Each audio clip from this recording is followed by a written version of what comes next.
First ever factory outlet Mukunda jewellery KPHB Kothapet Khammam Somajiguda Hanamkonda.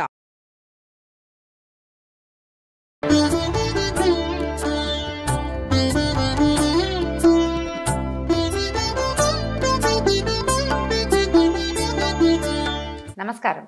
మాఘపురాణం 28వ అధ్యాయంలోకి వచ్చాం. ఈ 28వ రోజు మార్చి 11వ తారీఖు మహాశివరాత్రి సందర్భంగా శివరాత్రి మహాత్మ్యాన్ని వర్ణించే కథా విధానాన్ని చెప్పుకుందాం. అయితే ఈ మాఘమాసం నుండే శివరాత్రి పర్వదినం వస్తుంది. వివరంగా తెలుసుకోవడం మనకి శ్రేయోదాయకం కాబట్టి శివ మహాత్మ్యమును ఈ శివరాత్రి నాడు చెప్పుకుందామని చెప్తున్నారనమాట. భక్తితోనూ శ్రద్ధతోనూ వినాలి. ఈ శివరాత్రి మహామహిమాన్వితమైనది.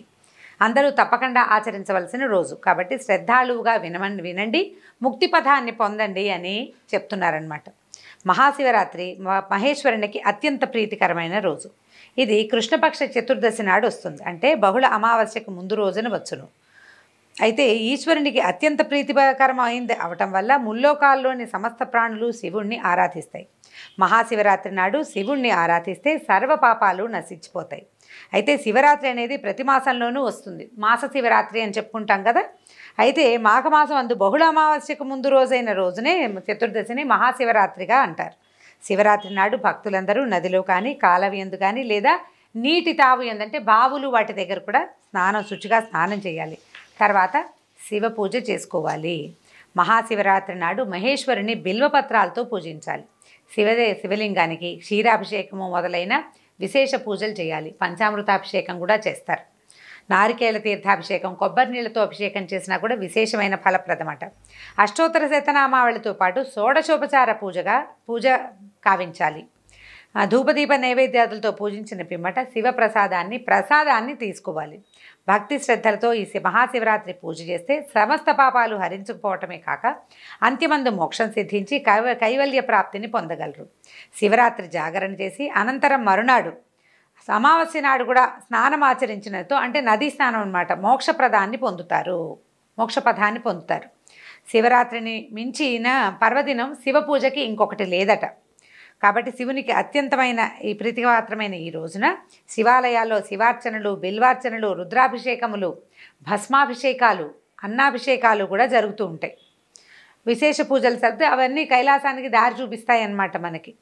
ఈ శివరాత్రి నాడు స్త్రీ పురుష భేదం లేకుండా, జాతి మత కుల విచక్షణ లేకుండా సర్వులు ఆచరించవచ్చు. శివరాత్రి నాడు జాగరణ చేసి సంకీర్తనలు, భజనలు, శివపురాణ శ్రవణము చేస్తే కలిగే పుణ్యం అంతా ఇంతా కాదు. విశేష పుణ్య ఫలప్రదము. దీనికి నిదర్శనానికి ఒక బోయవాడి కథని చెప్తున్నారండి.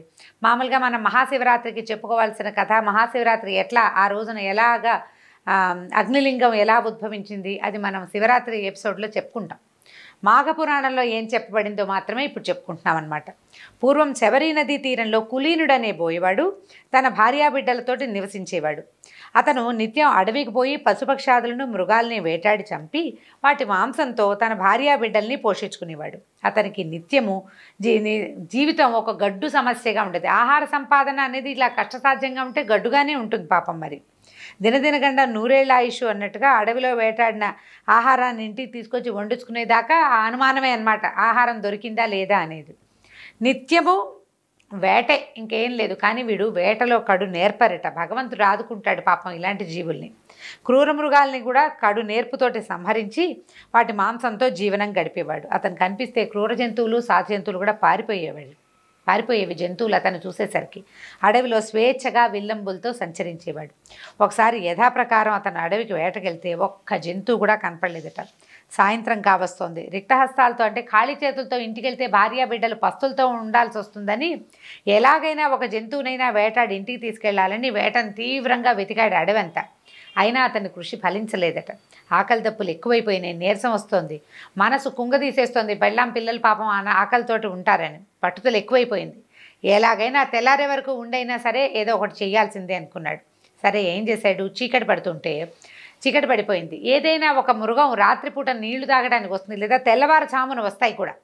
అర్ధరాత్రి రావు, తెల్లవారుజామున వస్తాయన్నమాట. అంటే కొంచెం 3-3:30 అయ్యేసరికల్లా మన బ్రాహ్మీ ముహూర్తం అంటాను చూడండి, అప్పటికి వేగు చుక్క పొడుస్తుంది, చుక్కలు మొదలవుతాయి. కొన్ని జంతువులు గుంపులుగా మంచినీళ్ళకి వస్తాయన్నమాట. పగటి వెలుతురు అక్కర్లా వాటికి, రాత్రిపూట ఉన్న చిన్న కను వెలిగే చాలు. కాకపోతే చతుర్దశి నాడు అమావాస్యకి ముందు మనకి కనువెలుగు కూడా మనకైతే కనపడదండి, ఈ ఊళ్ళల్లో కనిపించదు. కానీ అడవుల్లో జంతువులకి వాటికి తెలుస్తుంది. ఈ సమయము ఇంకా కాసేపట్లో సూర్యోదయం అవుతుందని వాటికి జాతి లక్షణం సహజంగా తెలిసిపోతుంది అనమాట. తను ఏం చేశాడు, ఒక చెరువు దగ్గర ఉన్నటువంటి ఒక మారేడు చెట్టుని ఎక్కి నిరీక్షించడం మొదలుపెట్టాడట. ఎప్పటికీ సరే ఇంకేముంది, పొద్దుగూకిపోయింది, అర్ధరాత్రి అయ్యింది, సరే అయినా సరే పట్టుదల వెళ్ళ తెల్లవారుజామున చలి పెరిగింది. చలి కంటే ఇప్పుడు మాఘమాసంలో మన ఊళ్ళలో పెద్ద చలి ఇది, కానీ అడవుల్లో వేస్తుంది. చెట్ల దగ్గరగా ఉండే వాళ్ళకు కూడా చలి తెలుస్తూ ఉంటుంది. కొమ్మల్ని దగ్గరగా లాక్కుని ఆకులు చాటున ఆ చలికి ఏం చేశాడు, కొమ్మలన్నీ దగ్గరికి లాక్కుని ఇట్లా గుప్పుగా పెట్టుకున్నాడు అనమాట. దగ్గరగా పెట్టుకుని కూర్చుని ఉన్నాడు. సరే ఏమవుతుంది, ఓ పక్కన చిన్నగా నిద్ర వచ్చేస్తుంది అతనికి. నిద్ర వస్తుంది. తర్వాత ఈ ఆకులు అవి లాగటంలో కొన్ని ఆకులు తెగి పడ్డం మొదలుపెట్టినాయి. ఈ ఆకులు రాలి కింద ఈ మారేడు చెట్టుకి కింద ఎప్పుడో ఎవరో ఏ ఋషివర్యులో ప్రతిష్ఠ చేసి, అంటే పూజ కోసం చేసుకున్నటువంటి ఒక శివలింగం ఉందట. ఇతని కొమ్మల దగ్గరికి లాగుతుంటే నిద్ర పడుతుంటే కన్ను తూలొస్తున్నప్పుడల్లా కొన్ని కొమ్మలు తుంచుతూ ఏదో పని చేస్తుంటే నిద్ర తగ్గిపోతుంది కదా, ఆ రెమ్మలు కొమ్మల దగ్గరికి లాక్కున్న సందట్లో రాలిన ఆకులు అన్నీ వెళ్ళి ఆ శివలింగం మీద పడ్డాయన్నమాట. అయితే తెల్లవార్లు మెలకుగానే ఉన్నాడు. నిరాహారం, ఆహారం దొరకలేదు. తెల్లవార్లు మెలకుగా జాగరణ చేయటం, ఉపవాసము జాగరణ రెండూ చేసి ఈ మారేడు దళాలు అతని చేతి నుంచి రాలి కిందున్న శివలింగం మీద పడ్డం వల్ల అతనికి మారేడు దళాలతో శివలింగార్చన చేసిన ఫలితం కూడా లభించిందనమాట. జాగరణ, ఉపవాసము, బిల్వార్చన 3 ఫలితాలు లభించాయి. బిల్వపత్రముల పూజ అత్యంత శ్రేష్టమైనది. ఆ ఫలితాన్ని కూడా అతను దక్కించుకున్నాడు. ప్రతి జీవికి వృద్ధాప్యము, మరణం అంటే జరా మరణాలు, జీవితంలో ఒడిదుడుకులు ఉంటాయి. అది ఎవ్వరూ తప్పించుకోలేరు. దాని నుంచి ఏ కష్టాలు లేవు. కోటీశ్వరులు అయినా సరే జరామరణం తప్పదు కదా, వృద్ధాప్యం రాదు. ఆ తర్వాత రావాల్సింది ఎలాగో వస్తుంది, తప్పించుకోలేము మనం. జీవుడు పూర్వజన్మలో తాను చేసుకున్న పాపపుణ్యాల్ని అనుసరించి తదుపరి జీవితం ఉంటుంది, అంతే కదా. మన జీవితం ఎలా ఉంటుంది, మనం చేసుకున్న పాపపుణ్యాలను అనుసరించి, ఇప్పుడు చేస్తున్న ప్రస్తుతపు క్రియలని అనుసరించే మన జీవితం ఉంటుంది. దీనికి భగవంతుడి దృష్టిలో అందరూ సమానులే. భగవంతునికి చిన్న పెద్ద అని కానీ, ధనిక బీదలని కానీ ఎటువంటి తారతమ్యము లేదు. భగవంతుడు కాలస్వరూపుడు, కాలానికి ఎటువంటి తారతమ్యము లేదు. ముష్టివాడికైనా తెల్లారుతుంది, చీకటి పడుతుంది. అంబానీలకైనా తెల్లారాల్సిందే, చీకటి పడాల్సిందే. వాళ్ళేమి దాన్ని మార్చలేరు. దాన్ని మార్చడం వాళ్ళ వల్ల కాదు. అయితే బోయవాడికి తాను చేసుకున్న పూర్వజన్మ సుకృతం వల్ల మహాశివరాత్రి నాటి ఉపవాసము, జాగరణ ఫలితాలు దక్కాయి. అప్పటి వరకు అతను చేసిన పాపాలన్నీ హరించుకుపోయాయి. మిక్కిలి పుణ్యాత్ముడయ్యాడు. కడపటి దినములకి అతనికి తర్వాత కాలం అయిన తర్వాత వృద్ధాప్యం వచ్చి సహజంగా మరణాన్ని పొందాడు. అకాల మృత్యువు సహజ మరణాన్నే పొందాడు. మరణించిన వారిని ప్రాణాలు తీసుకోవడానికి ముందుగా వచ్చేది ఎవరు? సహజంగా యమదూతలు వస్తారు. యథాప్రకారం ఈ బోయవాడి ప్రాణాలు తీసుకుపోవడానికి యమదూతలు వచ్చి ప్రాణాలు తీసుకెళ్ళిపోతుంటే కైలాసం నుంచి శివదూతలు వచ్చి బోయవాడి ప్రాణాలను లాక్కెళ్ళిపోయారు. లాక్కెళ్ళేసరికి యమదూతలు పోయి యమధర్మరాజుకు చెప్పారు, అయ్యా మేము తెస్తుంటే వాళ్ళు పట్టుకుపోయారండి. ఈయన ఏం చేశాడు, తనలో తాను తక్కించుకున్నాడు. వాడు పరమ దుర్మార్గుడు, ఎన్ని జంతువులను చంపాడు, వాళ్ళెందుకు పట్టుకెళ్ళారు ఇతన్ని? మా దగ్గర లెక్క అయితే సరిగ్గానే ఉంది, వీడు దుర్మార్గుడు, జీవనం కోసం జంతువుల్ని చంపుతాడు. కొన్నిసార్లు అవసరమయ్యి, కొన్నిసార్లు అవసరం లేక కూడా చంపడం వాడి వృత్తి.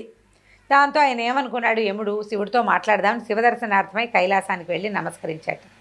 భూతగణాలతో సేవింపబడేటువంటి పరమేశ్వరుడు యముడిని చూసి దీర్ఘాయుష్మాన్ భవ అని దీవించి, ఏమిటి నాయన యమధర్మరాజా, ఈ సమయం కాని సమయంలో ఇలా వచ్చావు, ఏమిటి, ఏ ప్రశ్నతోటి వచ్చావని అడిగితే, అయ్యా పరమేశ్వర ఏమని చెప్పను, మేము ఒక జీవుణ్ణి అన్నీ పరిశీలిస్తాం, వాడి పుట్టుపూర్వోత్తరాలు, వాడి పాపపుణ్యాలు, వాటిని బేరీజ్ వేసి అప్పుడు వీడు పుణ్యాత్ముడా పాపాత్ముడా అని నిర్ధారించుకున్నాకే ఒక జీవిని తీసుకెళ్ళి శిక్షిస్తాం. అలాగే ఇంతకుముందు మీ దూతలు ఒక బోయవాడి ప్రాణాన్ని మా యమదూతల దగ్గర నుంచి తీసేసుకున్నారు. విష్ణు శివదూతల్ని మా యమభట్టులు ఏం చేయగలరు? విష్ణు దూతలు వచ్చి పట్టుకెళ్ళిపోయినా నోరు మూసుకుని ఉంచోవాల్సిందే మేము, మీ దూతలు వచ్చి పట్టుకెళ్ళినా మేము ఊరుకోవాల్సిందే, మా వాళ్ళు ఏం చేయలేరు. మీ వద్దకు తెచ్చిన వాడు ఆ బోయవాడు మహాపాపి, నిత్యము జీవహింసతోనే కాలం వెళ్ళబుచ్చాడు, దయాదాక్షిణ్యాలు లేని క్రూరుడు, ఏనాడు దైవం పేరెత్తి కూడా ఎరగడు. చింతన పక్కన పెట్టండి, దైవ చింతన చేయాలంటే ఉండాలి బుద్ధి లోపల, పేరు కూడా తెలియదు వాడికి, అట్లాంటి వాడు. భక్తితో భగవదారాధన చేయటం తెలీదు. అలాంటిది పాపాత్ముడు ఒక్క శివరాత్రి నాటి రాత్రి యాదృచ్ఛికంగా వాడు కావాలని చేయలే, ఉపవాసము జాగరణ శివపూజ అంటే మారేడు దళాలు పూజగా చేయలే, పైనుంచి తుప్పి పడేశాడు, కింద నీ మీద పడ్డాయి, అంతే, అదే జరిగింది. అది స్వార్థ చింతనతోటి చేశాడు. ఉపవాసము జాగరణ అంటే దొరకలేదు కాబట్టి తినలేదు, పడుకునే అవకాశం లేదు కాబట్టి పడుకోలేదు, శ్రద్ధతోటి భక్తితోటి చేసింది కాదు అది. అయినా కూడా వాడికి ఆ చెట్టు కూడా యాదృచ్ఛికంగా దొరికింది. నేరేడు చెట్టు అయితే ఏం చేసేవాడు? అప్పుడు అలాగే ఆకులు రాలిపడేవి, ఏ ప్రయోజనము ఉండేది కాదు. యాదృచ్ఛికంగా వాడికి ఈ మారేడు చెట్టు దొరికింది. యాదృచ్ఛికంగానే శివలింగం మీద పడ్డాయి. చిత్తశుద్ధి లేదు వాడికి. చిత్తశుద్ధి లేని శివపూజ ఏ ప్రయోజనాన్ని ఇవ్వకూడదు. అంతా యాదృచ్ఛికమే. కఠినాత్ముడు, క్రూరుడు, మహాపాపి, వాడికి కైలాస ప్రాప్తి ఇచ్చావు మహాశయదేవా. ఎట్లా కుదురుతుంది ఇది? వాడికి ఎట్లా ఇచ్చావు కైలాసాన్ని? అంత మాత్రంలోనే వాడికి పుణ్యం వచ్చేస్తుందా? ఈ ధర్మ సందేహాన్ని తీర్చుకోవడానికే నేను వచ్చానన్నాడు. ఈ సందేహం మనందరికీ వస్తుందండి. ఏటా వింటుంటామా? మళ్ళీ వస్తాయి అదే ప్రశ్నలు. ఇన్ని సమస్తమైన పాపాలు చేసేవాడు ఓ పూజ చేస్తే వాడికి పుణ్యం వచ్చేస్తుందా అండి అని. పుణ్యం వచ్చేసిందండి. కాకపోతే ఇక్కడ ఒక ధర్మ సూక్ష్మం ఉంది, మనం గ్రహించాల్సింది. వీడు బతుకునున్నాళ్ళు సుఖపడ్డాడని ఏమీ రాయిలా చెప్పబడలేదు. అంత్యంలో పొందాడు దీన్ని, మరణానంతర సుఖం పొందాడు. కానీ జీవితంలో వాడు అలాగే వేటాడుతున్నాడు. వాడికి ఏం కోట్లు కురిసిపోయి వాడు ధనవంతుడైపోలా. వాడు వేటాడే బతుకు వేటాడేదిగానే ఉంది. వాడు ఆర్జించిన పుణ్యం వాడికి మరణానంతర సుఖాన్ని ఇచ్చిందనమాట. అంతటా చిద్విలాసమూర్తి అయిన సాంబశివుడు చిరునవ్వు నవ్వి, ఓ యమధర్మరాజా, ఇదొక ధర్మ సూక్ష్మం. అగ్నిని తెలిసి ముట్టుకున్నా తెలియక ముట్టుకున్నా అంటుకొని బాధించక మానదు కదా. అట్లాగే పాపపుణ్యాలు తెలియక చేసినా తెలిసి చేసినా అంటక మానవు. కాబట్టి నాకు అత్యంత ప్రీతిపాత్రమైన శివరాత్రి నాడు ఈ బోయవాని కారణం వలననే కదా బిల్వపత్రార్చన జరిగింది. వాడు చెట్టెక్కాడు, పడేశాడు, నాకు అర్చన జరిగింది అక్కడ. కాబట్టి బోయవాని చిత్తం ఎట్లా ఉన్నా ఉపవాసము జాగరణ చేశాడు. యాదృచ్ఛికమే నువ్వు చెప్పినట్టు, కానీ జరిగింది. మహాశివరాత్రి నాడు ఎవరు ఎట్లా శివలింగార్చన చేసినా పుణ్యం దక్కాలనే నియమం వల్లనే ఆ బోయవాడు సర్వపాప విముక్తుడయి కైలాస ప్రాప్తికి అర్హుడయ్యాడు. కాబట్టి బోయవానికి అతనికి వ్రత ఫలితం దక్కింది, శివ సాయుధ్యాన్ని పొందగలుగుతున్నాడని వివరించాడట పరమేశ్వరుడు. యముడు ఈ ధర్మ సూక్ష్మాన్ని గ్రహించి బోయవాడు శివ సాయుధ్యాన్ని పొందడం న్యాయమేనని భావించి పరమేశ్వరుని దగ్గర సెలవు తీసుకుని తన నిజ నివాసానికి వెళ్ళిపోయాడు. దీంతో 28వ రోజు మాఘపురాణం పూర్తయిందండి. భక్తులందరూ అంటే వినేవాళ్ళందరూ అనమాట, వినేవాళ్ళని భక్తులనే అనాల్సి వస్తుంది. మహాశివరాత్రి పర్వదినాన్ని యథాశక్తి భక్తి శ్రద్ధలతోటి చేసుకోగలరని ఆశిస్తూ సెలవు తీసుకుంటాను. రేపు మళ్ళీ కలుసుకుందాం. నమస్కారం.